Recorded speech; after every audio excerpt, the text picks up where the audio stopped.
So I'm covering a beautiful text. It is known as Panchadashi.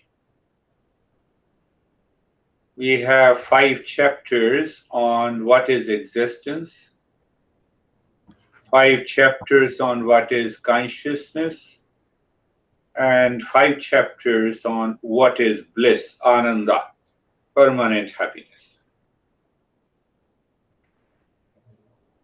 So in the first chapter, we say it begins with understanding of discernment, what is known as viveka. But even before viveka, uh, every master in this Eastern wisdom do salutation and prostration to his master, and that tradition continues for the last almost 6 to 7,000 years. So it is good to understand what is this salutation, prostration mentally means. I cannot be liberated if I physically touch the feet of my master every day. It is an easy solution. It doesn't happen. It doesn't work. So, but still, a lot of people do it, and unconsciously and habitually. So that it simply means the teacher walks the path himself and enables the seeker to walk the path of Eastern wisdom. Why to walk the path? To end suffering. That leads to awakening. So normally, the word is used here, which is known as Mangala Charan. So it means an auspicious moment. So we create an auspicious moment. So how we create an auspicious moment? So the seeker listens and learns the principle with an open mind and blocks all the wrong notions, wrong ideas. No, I am the body, wrong notion. I am the mind, wrong notion. I am stressed, wrong notion. What? But I have a stress in my life. Yes, we have a stress. So how can you say it is a wrong notion? You see? So, okay, tell me. Tell me one thing. Do you love peace and happiness? Yes, I love. That is my nature. Do we like to survive? Yes. So I like to survive means I love existence. Do you love stress? No. So that is not my nature. What is my nature? I always love and like. See that? See the logic we have given that. I love peace, my nature. I love happiness, my nature. I love to survive, my nature. That is why I love it. I love knowledge, yes. How do you know? Now, if someone is talking about me, so I lend my ear. Oh, what he is talking about, what she is talking about me. Do you see that? By default, we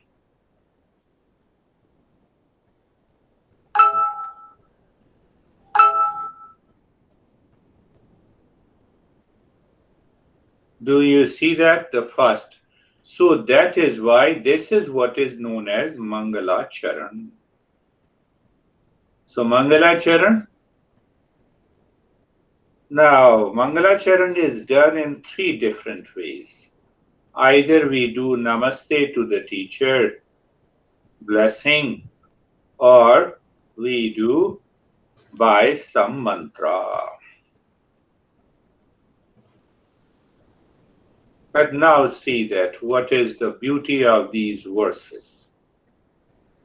So here the verse says, Namah Shri Shankaranand Guru Pad Ambu Guru Pad.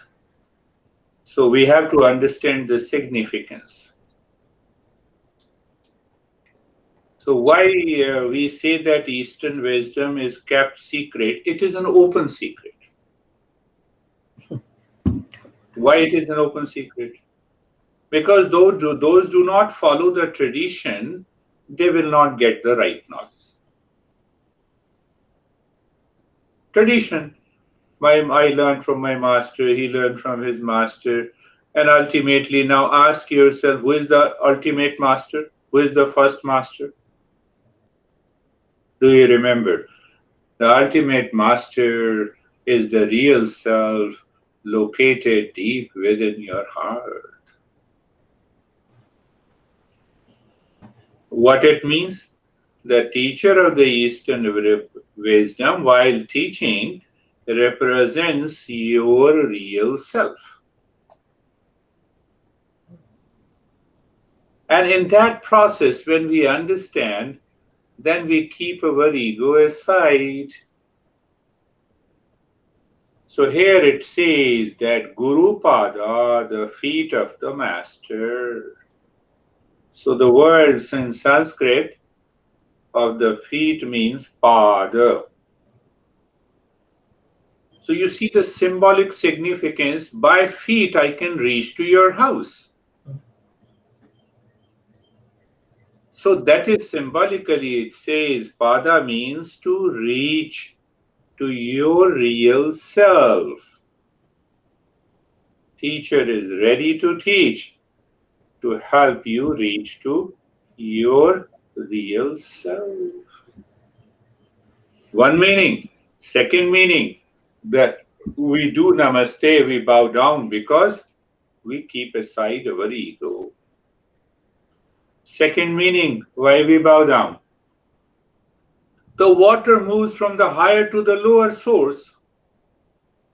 That is what happens with the knowledge. Look at the symbolic meaning. It is not that, how can you touch the dirty feet of a teacher? It's more a symbolic nature. More of a symbolic nature. So every text starts with the same type of a Mangala Charan or the Namaste salutation at the feet of a master. So you have understood the meaning of Guru Pada, the feet of the master. To walk the path rightly, teacher enables. It is also important to understand the meaning of Guru. Guru is made up of two syllables, Gu, Ru. So Gu means ignorance. The second syllable, which is prefix, Ru means removal. But now we see management guru, martial art guru. We see a lot of guru in the world. That is a distorted way to look at the meaning of the guru. So guru means ignorance, ru means removal. Guru means the teacher who helps through the knowledge of the Eastern wisdom to remove the ignorance. That is the exact meaning of a guru. But now we have millions of guru. So, millions of guru. We have guru of every IT guru. Leave aside, we have sex guru also. I don't know what they are, how they remove the ignorance. So it is quite interesting. So we have a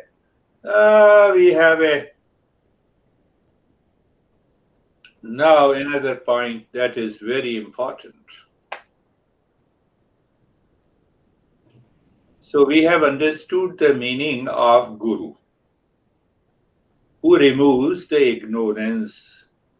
Why there is an ignorance? Because ignorance means incomplete knowledge, false notion, wrong ideas that is settled in my mind.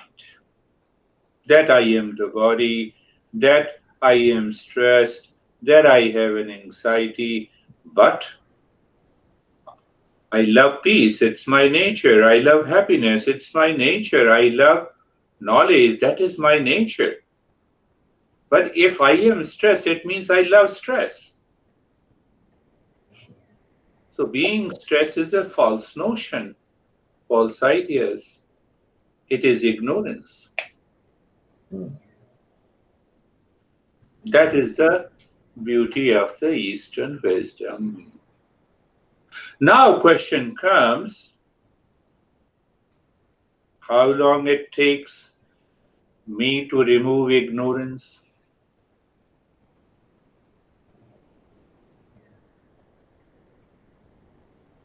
So our master teaches that, okay, how long it will take you to remove ignorance? Okay, answer my question.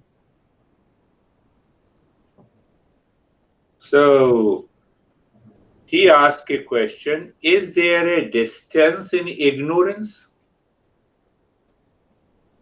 So that I will tell you how long it will take. No, there is no distance, so there is no space and time. So when there is no space and time, then what is required? The right knowledge, the knowledge of the Eastern wisdom. The moment you know it, you get rid of the delusion and you practice meditation, and that delusion is gone. You realize your real nature. So when we realize our real nature, then what happens? One thing happens, that it brings an end to the suffering caused by the ignorance.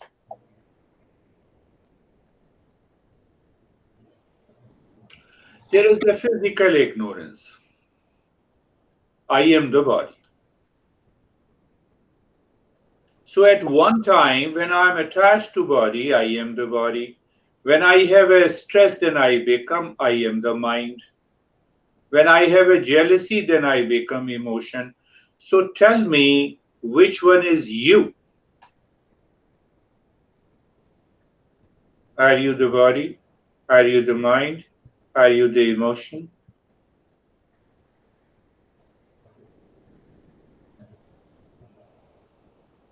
We are none of them.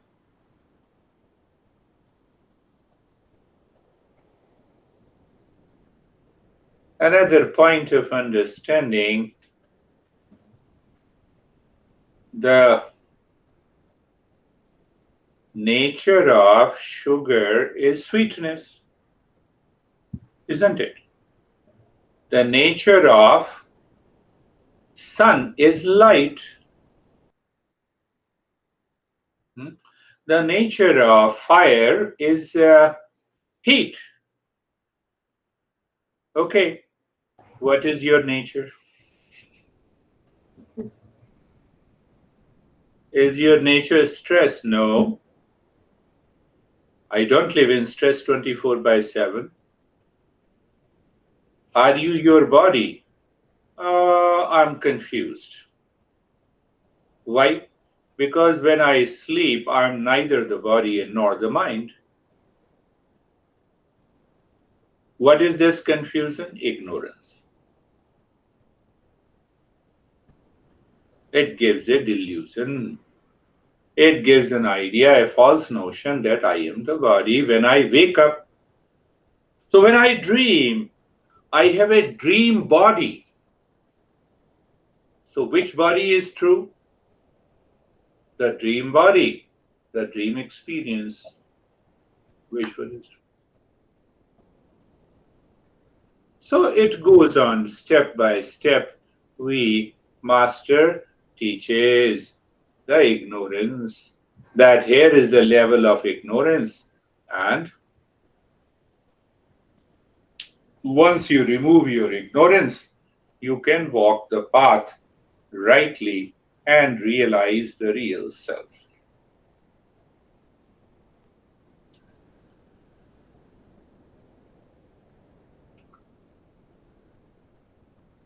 So the master teaches that once we have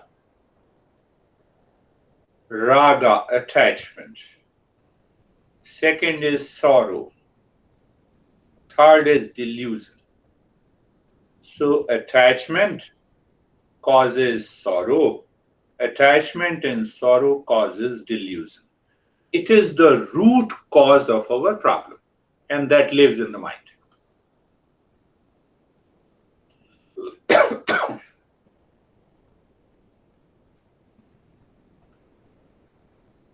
One master went on to say that these three are like a shark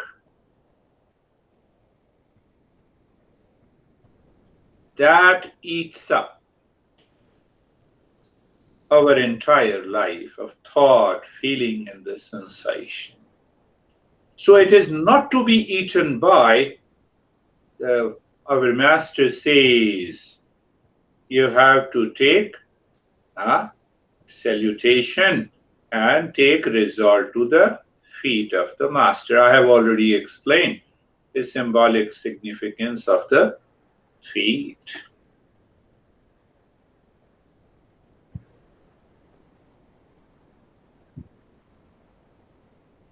So the entire journey of Eastern wisdom is the removal of ignorance through the teachings. We have I just went there to an AT&T, so there is say that we have a BOGO. BOGO. Buy one, get one. Oh. So the seeker only needs these principles of Eastern wisdom. Along with it, you also get a teacher who explains by BOGO.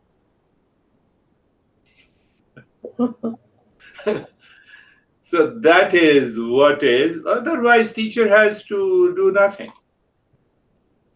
Teacher simply passes on that knowledge to the student,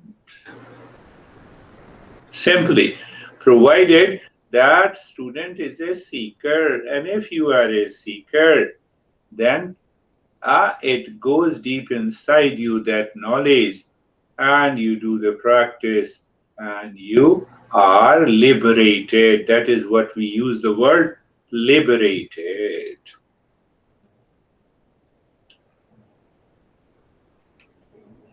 So what is that? Again, we come back to the main question of seeker. So we say seeker.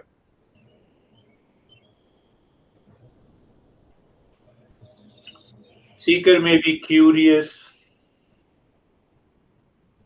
As you see that sometimes people join and then say, I'm done with you. You are crazy, I'm leaving. You leave it. No problem. Other people go for intellectual exercise. They say, oh, let me understand. But their goal is not freedom.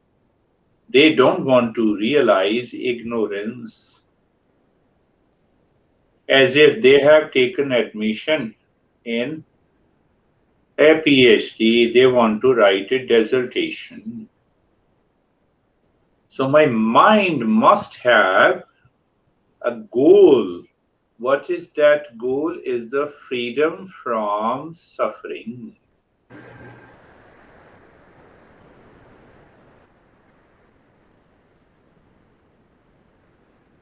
And that makes one a seeker. Let us understand a little more. Do I have a fear? Yes.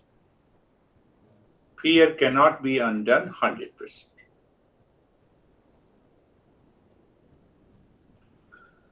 Do I want to release fear by seeking an object?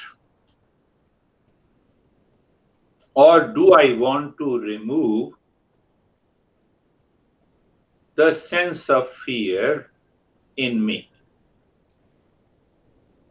Ask yourself. That changes your direction. And that makes you a seeker, or that breaks you becoming a seeker. Take another example. Am I seeking an object for happiness, or do I want to remove unhappiness in my life?